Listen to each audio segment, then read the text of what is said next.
Okay, so hi guys, it's me. It's been a while since I showed my face.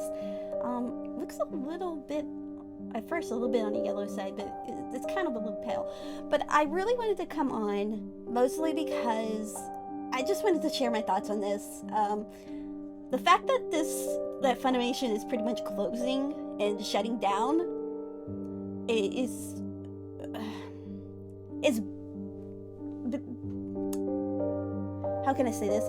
I had no emotional attachment to Funimation at first. They mostly had like stuff like Dragon Ball, like in the early 2000s, so I had no emotional attachment. I had some of the I watched some of the stuff that was on there at one point, but once some of the Weeb Wars saga with Vic Mignogna and everybody, I had some ill will towards the voice actors. It's still some to this day. I rather like not know who they are or see their Twitter or anything and just ignore them, just to enjoy the medium. But I also don't watch the dubs anymore from like 2015. That's my cutoff date, and before then I will still watch them. But I find this to be bittersweet, but what's odd is just $99 a year is just an absurd price for just one streaming service in the first place. So it's good to be buying like physical media on here. How Funimation got started, Dragon Ball was their bread and butter before Ocean dropped the Dragon Ball series in general. So the fact that it is now dead, but still the voice actors are there, and the fact that Kira Toriyama passed away a couple of days ago. I never liked Dragon Ball. I respect the medium for what it did for the anime, for anime as a whole, and the formula. So absolute respect. I can understand how a lot of people would be sad about this, but then I think about how, on another tangent, how overwork is a thing. He was almost around my dad's age. He was 2 years younger than my dad. And just and then I would assume it's probably because of poor diet and overwork and everything else. Subdural hematoma, which I don't know exactly what that is, but it was a natural cause.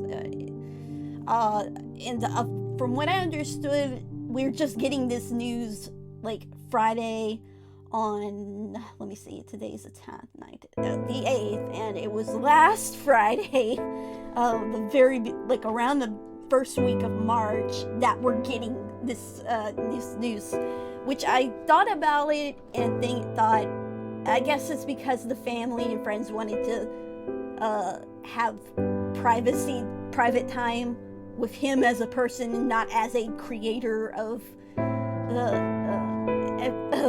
Dragon Ball, but as a person. So I think that the people would have a field day finding out this information. If I'm incorrect on that, let me know. But the fact that this, I don't know, I see a pattern with this. Dragon Ball being their bread and butter. Funimation's bread and butter was Dragon Ball in the first place. And with the Vic stuff, the Weeb Wars saga and everything, it just feels a bit like divine providence that creator passes on, just like Funimation ends up passing on. Is sadly bittersweet, but I don't know if the people are still in power over there. But I noticed on LinkedIn the lady over Crunchyroll with the two dyed hair. It just looks so flipping unprofessional. I can't help but decide that it came to this on a divine providence level.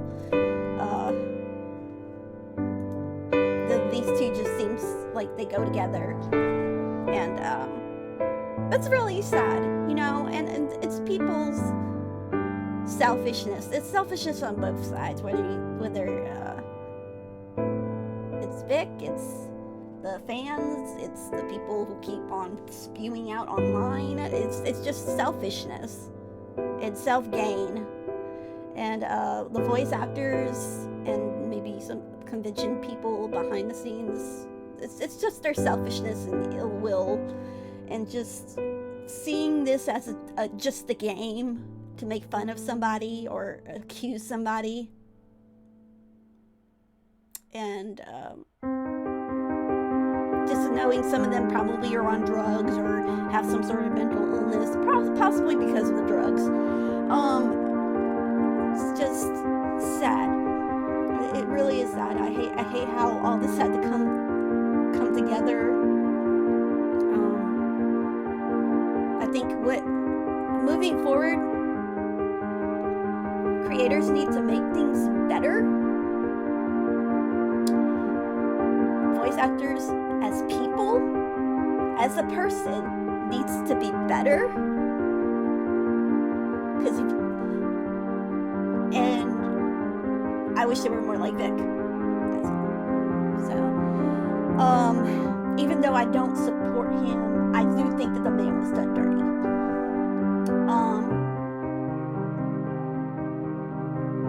I'm saddened by that, by how this all went down, and some of what happened. It just feels like was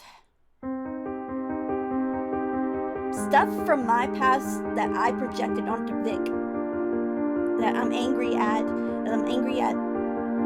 adults behaving like children, especially behind the scenes with the voice actors, and just how immature they were.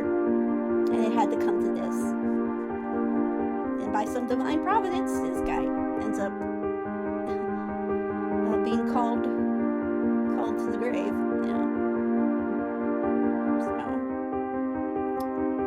So the only reason why I'm putting this out there is mostly because to reminisce on my thoughts, and reminisce on my opinions on this, and because I wouldn't be able to talk to anybody about this that much unless online, but I wanted to speak verbally about it. So I guess tell me what your thoughts down below is. Just be respectful, of course. I noticed that with some people that were behind the scenes online doing a lot of the accusations, seem to have some form of antisocial personality disorder type behavior. And it's not like, you know, I don't like people. It's not like that. It's actual, like, the textbook psychology definition. And that's sad. That's sad to be doing that online, just for you consider fun. That's not a definition of fun. That's unkind. That's morally reprehensible. That's someone who is morally bankrupt from doing that, and not because of moral reasons. So, and if so, you covering everything up for your heinous deeds because you're immoral. So, okay, bye.